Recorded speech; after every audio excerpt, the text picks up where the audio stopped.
Hi friends, welcome to Chitra's kitchen. இன்றைக்கி வந்து ஒரு குட்டி விலாகு தாங்க. இது வந்து ஒரு அவேர்னஸ் வீடியோ மாதிரி தாங்க. என்ன பிரச்சனை ஆகிடுச்சுன்னா, எங்கள் வீடு வந்து நாங்கள் வீடு கட்டி 14 வருஷம் ஆகுதுங்க. நாங்கள் மேலே வந்து வீடு கட்ட போகிறோன்னு சொல்லிட்டு சொருவோடும் போடலை, தரையும் வலிக்காமல் அப்படியே விட்டுட்டோங்க.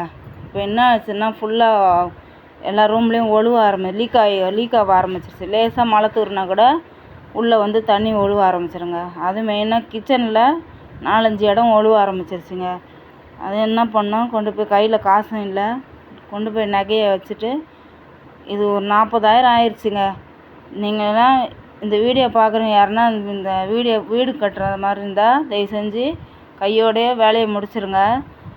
அப்புறம் செய்யலாம் நாங்கள் அப்படி போட்டு தாங்க எங்களுக்கு இந்த நிலைமை ஆகிடுச்சு. இது போட்டு 2 நாளாக தண்ணி ஊற்றிக்கிட்டே இருக்கோங்க. தண்ணி ஊற்றினா தான் வெடிக்காமல் இருக்கணும். இப்போ வெயில் வேறுங்க, சரியான வெயில், வெடிப்பு விட்டுருன்னு சொன்னாங்க. இருந்தாலும் உள்ள இப்போயே கையில் காசு இருக்கும் போதே முடிச்சுக்கலான்ட்டு முடிச்சுட்டாங்க. இதை பாருங்கள், இதை ஃபுல்லாக படியெல்லாம் பூசணும். இது பூசினதுக்கே 40,000 வந்துருச்சுங்க கூலி, நம்ம வாங்கி கொடுத்த மெட்டீரியல்லாம் சேர்த்து.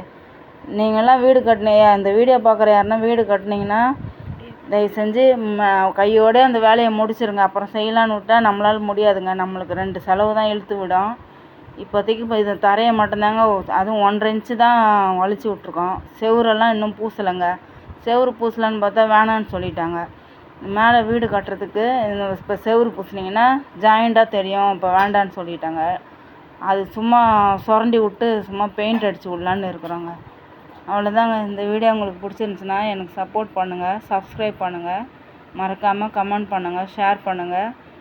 ரொம்ப நன்றிங்க.